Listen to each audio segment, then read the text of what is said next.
تو یہ اس کو کچلنے کی کوشش کرتے ہیں. ہم اس فاشزم کا مقابلہ کریں گے انشاءاللہ تعالی. حق انہیں دینا پڑے گا. یہ میگا سٹی ہے, اس میگا سٹی کی گورنمنٹ ہونی چاہیے. آئین کے مطابق کراچی کی گورنمنٹ کراچی کے لوگوں کی ہونی چاہیے. قبضہ سسٹم نہیں چلے گا. اور وہاں جب یہ سب کچھ ہو رہا تھا تو اس دوران ان مظاہرین میں سے جو کچھ زیادہ جوشیلے تھے, جو اس سب کے باوجود نہیں رک رہے تھے, وہ آگے بڑھ جاتے تھے اور پھر ان پر زور زور سے لاٹھیاں بھی برسائی جاتی تھیں. ڈی آئی جی سعود اسد رضا کے مطابق جماعت اسلامی کے 39 کارکنوں کو گرفتار کیا گیا. اور میں یہاں اس معاملے کا ذکر کرنا کیسے بھول سکتا ہوں جو سوشل میڈیا پر سب سے زیادہ وائرل ہوا. کراچی کے ایک پڑھے لکھے نوجوان کو, جس کے شاید مکے کھانے کی وجہ سے دانت ٹوٹ چکے تھے کیونکہ اس کے منہ سے خون رس رہا تھا, کئی سپاہیوں کے حصار میں 2 پولیس والوں نے اسے ایسے فاتحانہ انداز میں کالر سے پکڑا ہوا تھا جیسے وہ کوئی بہت بڑا ملک دشمن دہشت گرد پکڑنے میں کامیاب ہو گئے ہوں, اور ایک سپاہی پیچھے سے چلتا ہوا شاید باقی رہ جانے والی کسر بھی پوری کر رہا تھا. اور پھر وہ اس سے لگاتار کہتے رہے کہ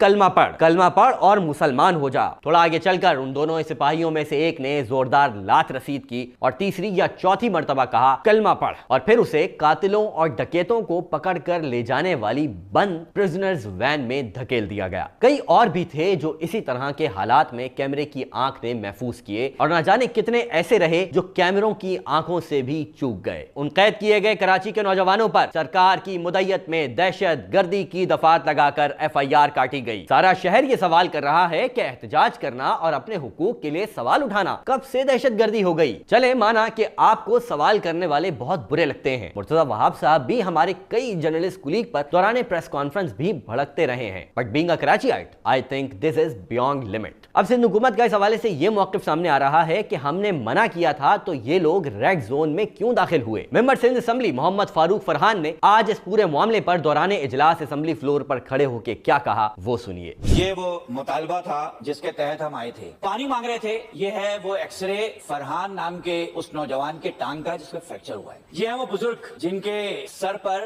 ہمارے امن قائم کرنے والی پولیس نے یہ ان کا حل کیا ہے. یہ ہے نوجوان حمزہ رمضان, یہ اس کا بازو ہے. یہ پانی مانگنے کے جواب میں یہ جبر ریاستی جبر ہے. مسجد خضرہ سے ہماری ریلی شروع ہوئی تھی, میڈیا نے دیکھا ہے, وہاں سے یہاں تک میں سب سے آگے بینر پہ تھا موجود. کوئی ایک پھول بھی اگر کسی نے بیچ میں راستے میں توڑا, پھول کی بات کر رہا ہوں میں, پتے کی بات کر رہا ہوں. احتجاج کا قانونی اور آئینی حق بھی ہم چھینا چاہتے ہیں کیا؟ کس سے کریں گے؟ سندھ حکومت سے نہ کریں تو کس سے کریں مطالبہ؟ جماعت اسلامی کہتی ہے اس شہر کو اس کی با اختیار شہری حکومت دے دینا. میں تو آ گیا نا, اب اسی کو با اختیار بنا دینا. ڈیوالو کر دیں 140A کو نیچے تک. 4 انجینئر ہیں, 1 عالم دین ہے, 2 اس میں ماسٹرز ہیں, 3 اس میں بزنس مین ہیں. میں چائے کا امپورٹر ہوں, بزنس مین ہوں. میں ان کو لیڈ کر رہا تھا, اور 2 باپ ایسے ہیں اس کے اندر کہ جن کے بچے ان کے ساتھ ہیں اور دونوں پہ FIR کٹی ہے, اور وہ دونوں باپ